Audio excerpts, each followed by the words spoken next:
தூக்கம். இதுக்கு மேலே நான் நேரம் எடுக்க விரும்பவில்லை. கரெக்டாக 12 மணிக்கு முடித்து விடுவோம்.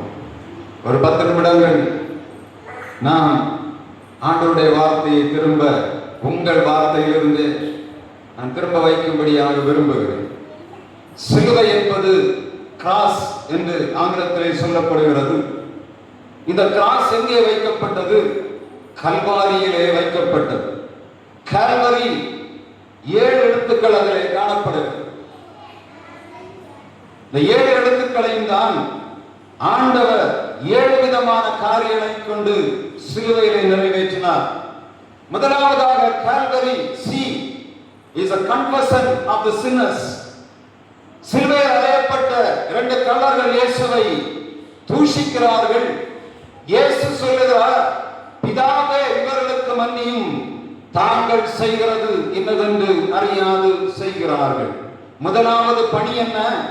ஆண்டவர் சிலுவையில் நிறைவேற்ற வேண்டிய பணி அது செத்து போன பணி அல்ல. இன்றைக்கு கிறிஸ்தவ உலகம் கொண்டாடுகிறது போல சிலுவை துக்கத்தின் அடையாளம் அல்ல, சிலுவை ஜெயத்தின் அடையாளம் என்பதை நான் ஜெயத்தின் தொனியில் நின்று பேசுகிறேன். எல்லா இடங்களிலும் இந்த சிலுவையானது இன்றைக்கு தோல்வியின் அடையாளமாக சித்தரிக்கப்படும் போது இயேசு சிலுவையிலே தன்னுடைய ஜீவனை ஒப்புக் கொடுத்தது அது வெற்றியின் அடையாளம் என்பதை இந்த 7 எழுத்துக்களின் மூலமாக உங்கள் மத்தியிலே நான் வைக்கும்படியாய் விரும்புகிறேன்.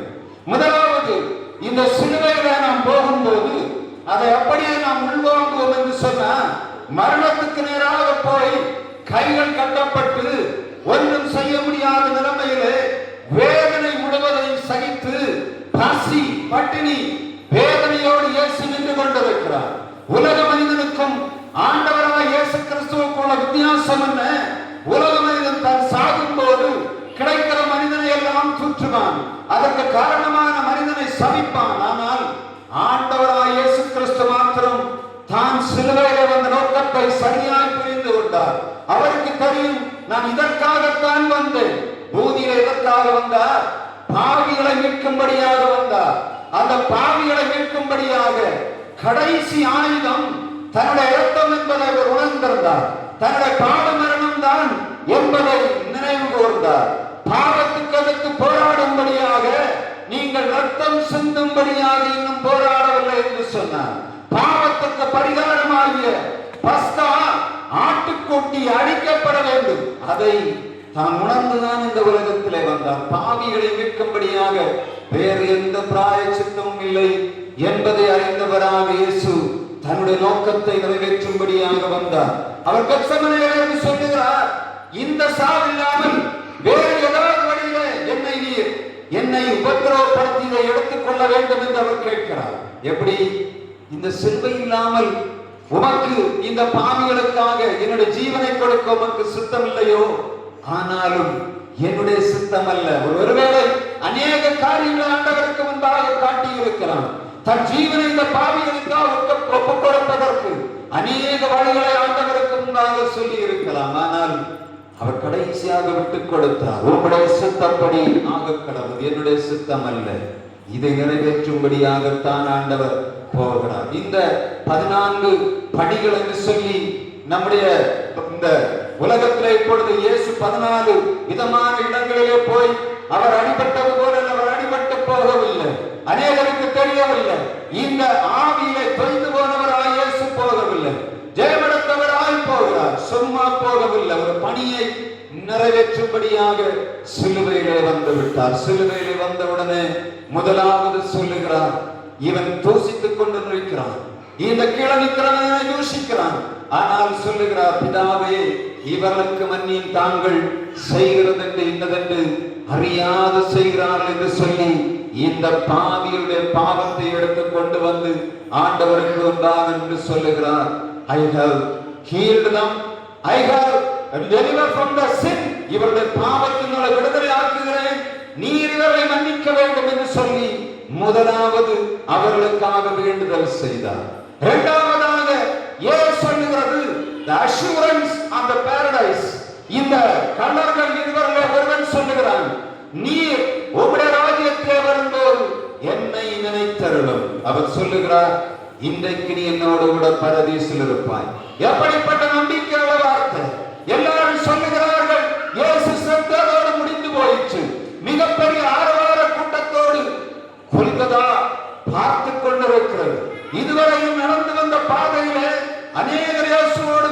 வந்தார்கள்.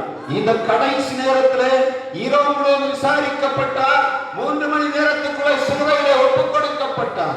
எந்த நீதிமானும் வந்து அவருக்கு விரோதமாக நீதி சொல்ல முடியாதபடி அவருடைய நீதி மறுக்கப்பட்டு 3 மணி நேரத்துக்குள்ளாக ஒரு குற்றவாளிக்கு தீர்ப்பு வழங்கப்படுகிறது. குற்றமில்லாதவருக்கு தீர்ப்பு குற்றவாளிகளின் மத்தியிலே கொடுக்கப்பட்டது. இயேசு பார்க்கிறார், இதன் மத்தியிலும் ஒருவனிடத்தில் தன்னுடைய ராஜ்யத்தை பற்றி சொல்லுகிறாரே என்று சொல்லி அவனுக்கு பரலோக ராஜ்யத்தின் நம்பிக்கையை கொடுத்து அவர் சொல்லுகிறார், நீ இன்றைக்கு என்னோடு கூட பரதீசில் இருப்பார். மூன்றாவதாக இயேசு அவர் அன்பின் வழி வந்தவர். உலகத்தில் பிறந்த எல்லா மனிதர்களும் அன்பு செலுத்தும்படியாக வந்தவர். யோவான் 3:16 சொல்லுகிறது, தேவன் தம்முடைய ஒரே பேரான குமாரனை விசுவாசிக்கிறவன் எவனோ அவர் கெட்டு போகாமல் நித்திய ஜீவனை அடையும்படிக்கு அவரை தந்தருளி இவ்வளவாய் உலகத்தில் அன்பு கூர்ந்தார் என்று சொல்லி உலகத்திலே அன்பின் உருவமாக இயேசுவை இந்த உலகத்திலே கொடுத்திருக்கிறார். இப்பொழுது அவர் சிலுவையிலே பார்த்து கொண்டிருக்கிறார்.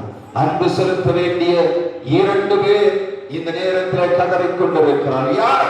தன்னுடைய தாய் தனக்கு நீ யார் இருப்பார் என்று சொல்லி அங்கலாய்க்கிற நேரம் இப்பொழுது ஆண்டவர் பார்க்கிறார். தன் தாயின் முகத்தை பார்த்து சொல்லுகிறார், தாயே, நான் போனாலும் உனக்கு இன்னொரு மகனை நான் கொடுத்து விட்டு போகிறேன் என்று சொல்லி தம்முடைய அன்பை தன் தாயின் மேல் வைத்து பொறுப்பை ஒப்படைக்கிறார். அவர் அன்பு செலுத்துகிறவராய் இருந்தபடினாலே தன்னுடைய சீடனை பார்த்து சொன்னார், நான் போகிறேன், நீ ஒருவன் தான் நீடுவழியாய் வாழப் போகிறாய், ரொம்ப நாளும் இந்த இடத்துல நீ வாழப் போகிறோம், நீ ஒருவன் தான், எனவே பொறுப்பை உன்னுடைய கையிலே ஒப்புக் கொடுக்கிறேன் என்று சொல்லி இயேசுவுக்கு அன்பாய் இருந்தவனிடத்திலே இயேசுவின் தாயை ஒப்புக் கொடுக்கிறார். The love of Jesus was revealed from there. இயேசுவின் கல்வாரி சிலுவையிலே confession sin, இரண்டாவது assurance of the paradise, மூன்றாவதாக the love was revealed through her mother's love. நான்காவதாக இயேசு சொல்லுகிறார், தாகமாய் இருக்கிறேன். நான்காவதாக வசனம் அதுவல்ல, நான்காவதாக இயேசு சொல்லுகிறார், ஏலி ஏலி லாமா சபக்தானி, என் தேவனே என் தேவனே ஏன் என்னை கைவிட்டி. என்ன தெரியுமா? ஆண்டவராய் இயேசு கிறிஸ்து நிறைவேற்ற வேண்டிய பணி, மிக பிரதானமான பணி நின்று கொண்டிருக்கிறது. ஆதியாகமம் 3:15 சொல்லுகிறது, இயேசு இந்த உலகத்தில் வருவதற்கு முன்பாக இயேசு பிதாவின் வாயின் மூலமாக ஒரு சாபத்தை கொடுக்கிறார். என்ன சாபம்? ஆதியாகமம் 3:15 சொல்லுகிறது, ஸ்திரீயின் வித்து உன் தலையை நசுக்கும். உலக தோற்றத்துக்கு முன்பாகவே பாவிகளாக அடிக்கப்படும்படியாக ஒப்புக் கொடுக்கப்பட்ட இயேசு ஆதாமும் ஏவாளும் பாவம் செய்தபோது அங்கே சொல்லுகிறார், ஒரு ஸ்திரீயின் வித்து உன் தலையை நசுக்கும். சாத்தான் எப்படிப்பட்டவன்? அவன் இவ்வளவு இந்த 75 தலைமுறைகளாக பார்த்து கொண்டு வருகிறான். எந்த தலைமுறையிலும் ஒரு ஸ்திரீயின் வித்து இடம்பவில்லை, எனக்கு எதிராக எழுப்பி கிரியை செய்யவில்லை என்பது அவன் மார்தட்டி கொண்டிருக்கிற நேரத்தில் ஆண்டவர் கிரியை செய்யும்படியாக இயேசுவை கைவிடுகிறார். எதுக்கு கைவிட்டார் தெரியுமா? இதை நிறைவேற்றும்படியாக. ஆதியாகமம் 3:15 நிறைவேற்றும்படியாக இயேசு தன்னுடைய குமாரனை கைவிடுகிறார். காரணம் என்ன? இயேசு தனியனாக பிசாசோடு யுத்தம் பண்ண வேண்டும். இந்த சாத்தான் பொல்லாதவன் என்ன சொல்லுவான் தெரியுமா? நீரும் அவனுமாக சேர்ந்துதான் என்னை தலையை நசுக்கிறீர்கள் என்று சொல்லுவான். சரிதானே? எப்ப பத்தவனும் குற்றம் சொல்லுவான். நன்மை செய்கிற நேரத்தில் வந்து குறை சொல்லுவான். யோபுவை சோதிக்கும் போதும் சொல்லுகிறான், நீர் அவனை வேறி அடைத்து வைத்திருக்கிறீர் அல்லவா என்று சொல்லுகிறான். அப்படிதானே? இதே வார்த்தை ஆண்டவர் பார்த்து கொண்டிருந்தார். இவன் மகா பெரிய கவனம், எப்ப பார்த்தாலும் குற்றம் சொல்லுகிறவன். இந்த நேரத்தில் இவரை கைவிடாமல் நானும் சேர்ந்து செய்து விட்டால் சொல்லுவான், இவர் நீ சொல்லுகிற வார்த்தையிலே பொய் சொல்லிவிட்டீர் என்பதை மறக்கடிக்கும்படியாக ஆண்டவர் சிலுவையில 3 மணி நேரம் அங்கே தன்னுடைய கண்களை மறைக்கிறார், முகத்தை மறைக்கிறார். இப்பொழுது இயேசு செய்ய வேண்டிய பணி மிக தெளிவாக காட்டப்படுகிறது. இருளின் அதிகாரம் பாதாளத்துக்குள்ள இயேசு கடந்து போய் பிசாசோடு யுத்தம் பண்ணுகிறது தான் அங்கே நடந்தது. லூக்கா இந்த கடைசி சொல்லப்படுகிற லூக்கா 19:44 நினைக்கிறேன். அங்கே வசனம் சொல்லுகிறது, பூமி எங்கும் அந்தகாரம் ஒழித்தாயிற்று. இயேசு பாதாளத்துக்குள்ளே புறப்பட்டு போய் இருளின் அதிகாரத்துக்குள்ள இருந்த பிசாசு நேர யுத்தம் நடக்கிறது. உலகம் பார்க்கவில்லை, எல்லாரும் பார்த்து கொண்டிருக்கிறார்கள். இயேசு அவருடைய சரீரத்தை மறைத்தவராய், ஆவியை மறைத்தவராய் பாதாளத்துக்குள்ளே போய் யுத்தம் நடந்து கொண்டிருக்கிறது. 3 மணி நேர யுத்தம். யுத்தம் முடித்து ஆண்டவர் வெளியே வருகிறார். அந்தகாரம் நீங்கி போயிற்று. இயேசு சிலுவையில் நின்று கொண்டு சொல்லுகிறார், தாகமாயிருக்கிறேன். வேலை செய்கிறவனுக்கு தான் தாகம் வரும். எல்லாருக்கும் தாகம் வருமா? ஒரு பணி எடுக்கிறவனுக்கு ரொம்ப கவனமா பார்க்கணும். சும்மா இயேசு தாகமா இருக்கிறது என்று சொல்லவில்லை. ஆத்ம தாகம் பசியோடு இருக்கிற ஆண்டவருக்கு போஷிப்பு எல்லாம் முடியும். ஆனால் இப்பொழுது சொல்லுகிறார், தாகமா இருக்கிற காரணம் என்ன? மிகப்பெரிய வேலையை முடித்து விட்டு ஆண்டவர் சிலுவையிலே நின்று கொண்டிருக்கிறார். இப்பொழுது அவருக்கு தெரிந்தது என்ன? எல்லா வேலையும் முடிந்து விட்டதா என்று கேட்பதற்காக அவர் நின்று கொண்டிருக்கிறார். இப்பொழுது காடி கொடுக்கப்படுகிறது. யார் கொடுத்தது? பாவிகள் காடி கொடுக்கிறார்கள். அதை ஏற்றுக்கொள்ள மனதில்லாதவராய் நின்று கொண்டிருக்கிறார். இப்பொழுது அவருக்குள்ளே ஒரு எண்ணம் வருகிறது, இதுவரை கைவிட்ட ஆண்டவர் திரும்ப வந்திருக்கிறார். அப்படித்தானே? அவர் என் தேவனே, என் தேவனே, ஏன் என்னை கைவிட்டீர் என்று சொன்னது அவர் சும்மா உலகம் கேட்கிறது போல. இயேசு அங்கே தனியனாய் விடப்படவில்லை. அவர் செய்யப்பட வேண்டிய பணிக்காக தன்னை ஆண்டவராய் இயேசு கிறிஸ்து ஒப்புக் கொடுக்கிறார். பிதா அவரை ஒப்புக் கொடுக்கிறது தான் அங்கே நடந்தது. உலகம் கேட்கிறது, எல்லா அதிகாரம் உள்ள இயேசு ஏன் பிதாவே ஏன் என்னை கைவிட்டீர் என்று அலறினார் என்று கேட்கிறார். அது இல்லை, நடந்தது என்ன? அவர் செய்ய வேண்டிய பணி அவர் கையிலே கொடுக்கப்பட்ட தனியனாக நின்று அவர் சிலுவையிலே ஜெயம் எடுத்தார். இப்பொழுது தாகமாய் நின்று கொண்டிருக்கிற ஆண்டவர் கேட்கிறார், முடிந்ததா? ஆண்டவரிடத்தை கேட்கிறார், பணி முடிந்ததா? ஆம். ஆண்டவர் சொல்லுகிறார், முடித்தாய் மகனே. இந்த அங்கிருந்த வார்த்தை அவருக்குள்ளே துணிக்கிறது. இப்பொழுது சொல்லுகிறார், எல்லாம் முடிந்தது. எதை முடித்தார்? தான் செய்ய வேண்டிய பணியை முடித்தார். பிசாசானவன், உலகத்தை அடம் பண்ணி கொண்டிருந்த பிசாசானவனுடைய தலையை இயேசு சிலுவையிலே நசுக்கி போட்டார். அதுக்கு மேல் அவனுக்கு அதிகாரத்தை கொடுக்கவில்லை.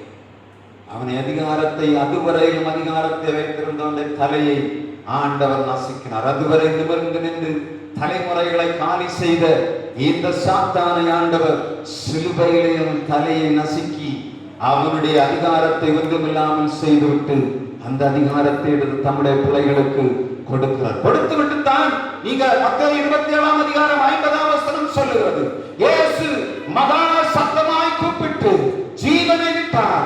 அப்பொழுது தேவாலயத்தின் திரைச்சீலை 2ஆக கிழிந்தது, கல்லறைகளும் திறந்தது, நித்திரையடைந்த அநேக பரிசுத்தவான்கள் சரீரம் எழுந்திருந்தது. அங்கதான் ஆண்டவர் பிசாசின் தலையை நசுக்கினபடியினால்தான் அந்த காரியங்கள் நடந்தது. நானும் நீங்களும் மகா பரிசுத்த ஸ்தலத்துக்குள்ளே போகும்படியான வாய்ப்பை ஆண்டவர் திறந்து தந்தார். தந்துவிட்டு கடைசியாக சொல்லுகிறார், எல்லாம் முடித்த பிறகு, பிதாவே உம்முடைய கைகளில் என் ஆவியை ஒப்புவிக்கிறேன். பிதாவே உம்முடைய கைகளில் என் ஆவியை ஒப்புவிக்கிறேன். ஆண்டவர் இப்படி பேசல. வசனம் சொல்லுகிறது, இயேசு மறுபடியும் மகா சத்தமாய் கூப்பிட்டு, பிதாவே உம்முடைய கைகளில் என் ஆவியை ஒப்புவிக்கிறேன். சும்மா பிதாவே உம்முடைய கையில் ஆவியை ஒப்புவிக்கிறேன் சொல்லி நீங்க பார்த்தா தெரியும். இயேசு பஸ்கா பண்டிகையிலே வந்து நின்று, ஒருவன் தாகமா இருந்தார், என்னிடத்திலிருந்து தாகமா பானம் பண்ண கண்டவன் என்று சொல்லி சத்தமிட்டு கூப்பிட்டார் என்று சொல்லி மிகுந்த சத்தமாய் கூப்பிட்டான். இயேசு லாசரை கல்லறைக்கு நின்று கூப்பிடுகிறார், லாசரே வெளியே வா. இதை காட்டி மிக அதிகமான சத்தத்தோடு அவர் தேவாலயத்திலே வந்து தாகமாய் இருந்தவர்களை கூப்பிடுகிறார். இதெல்லாம் காட்டி எக்ஸீடிங் வாய்ஸ். முதலாவது நம்ம சொல்லுவோம் எல்லாம் நம்முடைய சாதாரண வார்த்தை, நம்முடைய வார்த்தையில, நம்முடைய ஆங்கில வார்த்தையில 3 விதமான மொழிகளில் அந்த வார்த்தை உச்சரிக்கப்படும். முதலாவது சாதாரணமாக குட், பெட்டர், பெஸ்ட் என்று சொல்லக்கூடிய அந்த அடையாளத்தை நீங்க எடுத்தாலும் அந்த வார்த்தையுடைய அதிகார அர்த்தம் உங்களுக்கு புரியும். இயேசு எப்படி சூப்பர்லேட்டிவ் டிகிரி, அவர் எடுத்த டிகிரி என்ன? மிகவும் அதிகமான சத்தம், இதுவரையும் அவர் போடாத மகா பெரிய சத்தத்தோடு ஜீவனை விடுகிறார். பிதாவே உம்முடைய கைகளில் என் ஆவியை ஒப்புவிக்கிறேன். முடித்த உடனே என்ன நடந்தது? உலகமெல்லாம் அமைதி உண்டானது, பூமி அதிர்ச்சி உண்டாயிற்று. அநேகர் இங்கே அங்கு அதற்கு முன்பாக 4 காட்சிகள் நடைபெறுகிறது. 4 பேர் என்று 4 விதமான காரியங்களை சொல்லுகிறதை வைத்து நிறைவு செய்யும்படியாய் விரும்புகிறேன். முதலாவது நூற்றுக்கு அதிபதி அறிக்கையிடுகிறார், இவர் மெய்யாகவே தேவகுமாரன். இயேசுவை தேடி வந்த ஜனங்கள் எல்லாம் மார்பில் அடித்துக் கொண்டு புறப்பட்டு போனார்கள். இயேசுவோடு கலிலேயா ஊழியத்தில் அவரை பின்பற்றி வந்த ஜனங்கள் எல்லாம் பார்த்து கொண்டு நின்றார்கள். அரிமத்தியா ஊரானாய் யோசேப்பு வந்தான், இயேசுவின் சரீரத்தை கேட்டான். முடிவென்ன? யோசேப்பியா நீதிமான், பணக்காரன், மிக பெரிய ஐஸ்வர்யவான். அவன் போய் இயேசுடைய சரீரத்தை கேட்கிறான். நரிகளுக்கு குழிகள் உண்டு, ஆகாயத்து பறவைகளுக்கு கூடுகள் உண்டு, மனுஷகுமாரனுக்கு தலை சாய்க்க இடமில்லை என்று சொன்ன ஆண்டவருக்கு கொடுக்கப்பட்ட பிரதிபலன் என்ன தெரியுமா? ஒருவன் ஒரு கால் வைக்கப்பட்டதாக புதிய கல்லறை, யோசேப்பின் கல்லறை அவனுக்கு கொடுக்கப்பட்டது. கிட்டத்தட்ட 100 கிலோ வெள்ளை போலம் கரிய போலம் அவருடைய சரீரத்திலே சுற்றப்பட்டது. ஒரு பெரும் பணக்காரனுக்கு கூட 1 கிலோ போட மாட்டார். ஆண்டவருக்கு எத்தனை கிலோ? 100 கிலோ போட்டு சுற்றினார். அவர் மரிக்கும் போது ஐஸ்வர்யவானோடு இருந்தார். தன்னுடைய பணியை நிறைவேற்றின இயேசு ஐஸ்வர்யவானோடு அடக்கம் பண்ணப்பட்டார். உலகத்தில் பிறக்கும் போது புலனையிலே பிறந்தவர், வாழும் போது எல்லா மனிதரோடு வாழ்ந்து அடுத்த நேர சாப்பாட்டுக்கு அடுத்தவர்களை கையேந்தி வாழ்ந்த இயேசு தன்னுடைய பணியை முடித்த பின்பாக அவர் இந்த உலகத்திலே போய் அவர் கையை மூடின இடம் ஐஸ்வர்யவானுடைய கல்லறையிலே அவர் வைக்கப்பட்டார். மிக கவனமாக பார்க்க வேண்டியது கடைசியில் ஆண்டோட வார்த்தை சொல்லுகிறது. அவர் மகா சத்தமாய் கூப்பிட்டு, பிதாவே உங்களுடைய கைகளில் ஆவியை ஒப்புவிக்கிறேன். இது ரொம்ப கவனமா நீங்க பார்க்கணும். உலக மனுஷன் சாகிறதுக்கும் ஆண்டவராய் இயேசு கிறிஸ்து சாவதற்கும் வித்தியாசம் உண்டு. என்ன வித்தியாசம்? எல்லா மனிதர்களும் ஜீவன் விட்டு மரித்து போய் தன் இனத்தாரோடு சேர்க்கப்பட்டான். அவன் ஜீவனை விட்டான் என்று சொல்லப்படும். ஆனால் ஆண்டவராய் இயேசு கிறிஸ்துடைய வார்த்தை மாத்திரம்தான், பிதாவே உம்முடைய கைகளில் என் ஆவியை ஒப்புவிக்கிறேன். அர்த்தம் என்ன? உம்ம கையில நான் கொடுத்திருக்கிறேன், பத்திரமா வச்சுட்டு என்னை தரணும். 3 நாளைக்கு அப்புறம் நீர் சொல்லி இருக்கிறீல்ல, 3 நாள் நான் எழுப்புவேன்னு சொன்னீர்ல, அன்னைக்கு தரணும் என்று சொல்லி அதிகாரத்தோட கையில வச்சுக்கணும். ஒரு பொருளை கொடுத்துட்டு என்ன சொல்லுகிறோம்? நாம் கேட்கும் போது தரணும். அதைத்தான் ஆண்டவர் சும்மா விட்டு அவர் எங்கேயுமே விட்டுட்டு போகல. அவருடைய ஆவியை விட அதிகாரம் உண்டு. அவர் என்ன செய்தார்? பிதாவின் கையில தன்னுடைய ஆவியை பத்திரமாக ஒப்புக் கொடுத்தார். அப்ப முதல்ல பரதேசுக்கு அவர் விடவில்லை. காரணம் என்ன? இங்க நிறைவேற்ற வேண்டிய பணி இன்னும் இருக்கிறது. பணி முடியாம இருந்தா என்ன பண்ணிடும்? உலகத்துல பணி முடிந்தாம முடித்து விட்டு எங்க போன? நல்ல போராட்டத்தை போராடினேன், ஓட்டத்தை முடித்தேன், விசுவாசத்தை காத்துக் கொண்டேன், இது முதல் நீதியின் கிரீடம் எனக்காக வைக்கப்பட்டிருக்கிறது சொல்லி பவுலப்போஸ்தலன் எழுப்பி போனார். சேவான் சொல்லுகிறான், அங்கே இவருக்காக வரவேற்றுக் கொண்டவர் இயேசுவை பார்க்கும்படியாக நேரடியாக போனான். இங்க இன்னும் 40 நாட்கள் ஆண்டவர் உலகத்திலே உலாவ வேண்டியது இருக்கிறது. எனவே ஆண்டவர் என்ன செய்தார்? இப்படி ஆவியை எடுத்து விடக்கூடாது, கையில தந்திருக்கிற பத்திரமா என்னை திரும்ப தரணும் என்று சொன்னார். 3ஆம் நாள் உயிர்த்தெழுதலுக்கு ஆயத்தமாக தன்னுடைய ஜீவனை ஆண்டவர் பிதாவின் கையிலே ஒப்புவிக்கிறார். நம்ம இந்த இயேசுடைய சிலுவையை தியானிக்கும் போது துக்கத்தோட தியானிக்கணுமா, வெற்றியோட தியானிக்கணுமா? இப்ப சொல்லுங்க, எப்படி தியானிக்கணும்? வெற்றியோடு தியானிக்கணும். உலக மனுஷனை போல சிலுவை தோல்வியின் சின்னம் அல்ல, அது வெற்றியின் சின்னம். எந்த பணி உங்களுக்கு கொடுக்கப்பட்டிருக்கிறதோ அதை சரியாய் நிறைவேற்றும்படியாக ஆண்டவர் உங்களை நடத்தி கொண்டு வரும்போது எல்லா விதத்திலும் நெருக்கடிகள் உண்டு. ஒன்றுமில்லாட்டா என்ன பண்ணுவாங்க? உங்களை எள்ளி நகையாடுவார்கள். அநேக நேரங்களிலே நம்முடைய பாதை தவற பண்ணும்படியாக முயற்சிகள் நடைபெறும். விட்டுவிடக்கூடாது. நல்ல போராட்டத்தை போராட வேண்டும். சிலுவையிலே ஆண்டவர் செய்த பணிகளை நாமும் நிறைவாய் செய்ய வேண்டும். உங்களுக்கு கொடுக்கப்பட்டிருக்கிற பணியில தோய்ந்து போகக்கூடாது. நம்ம போறது சிலுவையின் பாடு. நம்முடைய பாதைகள் எல்லாம் சிலுவையின் பாடு. ஆனால் வெற்றி உண்டு. அதை மாத்திரம் நினைவில் வைத்து நாம் ஓடும்படியாக ஆண்டவர் நமக்கு இரக்கம் பாராட்டுவாராக. இந்த நாளிலும் இந்த திருச்சிலுவையை தியானிக்கிற நாம் 40 நாட்களுக்கு பக்கத்துல ஆண்டவருடைய சிலுவையை நாம் தியானித்திருக்கிறோம். இந்த நாளிலே ஆண்டவர் நமக்கு கொடுத்திருக்கிற நல்ல நேரத்தை ஆண்டவருடைய சமூகத்தில் நீங்கள் கழித்தீர்கள். ஒவ்வொருவரையும் வித்தியாசமான பாதையில் ஆண்டவர் நடத்தி கொண்டு வந்தார். 7 பேரும் சிறப்பாக பேசுனீங்க. நல்ல ப்ரிப்பரேஷனோட எவ்வளவு நேரம் ப்ரிப்பேர் பண்ணியிருப்பீங்கன்னு தெரியும். நிறைய பேர் கோட்ஸ் எல்லாம் எடுத்து பேசுனீங்க. ஆண்டவர்களுக்கு கிருபை வரங்களை அதிகமாய் தந்திருக்கிறார். பயன்படுத்துங்க. சும்மா மூடி வைக்காதுங்க. கிறிஸ்துவின் சிலுவை அது பாவமாய் போய்விடக்கூடாது. கர்த்தர் நமக்கு தந்த பணிகளிலே நாம் செய்ய வேண்டிய பணியை நிறைவாய் செய்ய வேண்டும். திருச்சபை காலியாய் கிடப்பது ஆண்டவருடைய சுத்தம் அல்ல. தன்னுடைய சுயரத்தத்தினாலே ஆண்டவர் ரத்தம் சிந்தின திருச்சபையானது வறுமையாய் கிடப்பதற்காக ஆண்டவர் தெரிந்து கொள்ளவில்லை. உங்களுக்கு கொடுக்கப்பட்ட பணி என்ன? அதை செய்யும்படியாக ஒவ்வொருவரும் தீர்மானிக்கணும். மன்னிப்பு கொடுக்க வேண்டியவர்களுக்கு மன்னிப்பு கொடுக்க வேண்டும். பரலோக நம்பிக்கை ஜனங்களுக்கு பரலோக நம்பிக்கையை ஊட்ட வேண்டும். நாம் செய்ய வேண்டிய தியாக பணியை நாம் செய்ய வேண்டும். பிசாசோடு போராடும்படியாக ஜெபிக்க வேண்டும். எல்லாவற்றையும் செய்துவிட்டு பணியை நிறைவாக்கும் போது ஆண்டவருடைய ஆசீர்வாதம் நம்ம வைக்கப்படும். சிலுவை, Calvary, confessing the sin. Calvary to assure the paradise. Calvary, the love of Jesus. Calvary is victory over Satan. Calvary is rejoicing over the defeater. He is yielding to the fruitful life of his own breath into his Father. ஆண்டவருடைய கையிலே தன்னுடைய பணியை ஒப்படைக்கிற பணிதான் Calvary. இதுதான் இந்த செய்தியிலே 7 வார்த்தையிலும் காணப்பட்ட உள்ளடக்கம். வாழ்விலே சிலுவை சுமக்கிறதான் எல்லாரும் சிலுவை சுமந்து கொண்டு வருகிறோம். எனவே நம்முடைய பாதையிலே தவறாதபடி ஜீவிப்போம். அவர்கள் தொடர்ந்து நம்முடைய வாழ்வை ஆசீர்வதிப்பாராக. நாம் எழுந்திருந்து நம்முடைய விசுவாச பிரமாணத்தை போஸ்டர்கள் சேர்ந்து நாமும் சொல்லுவோம்.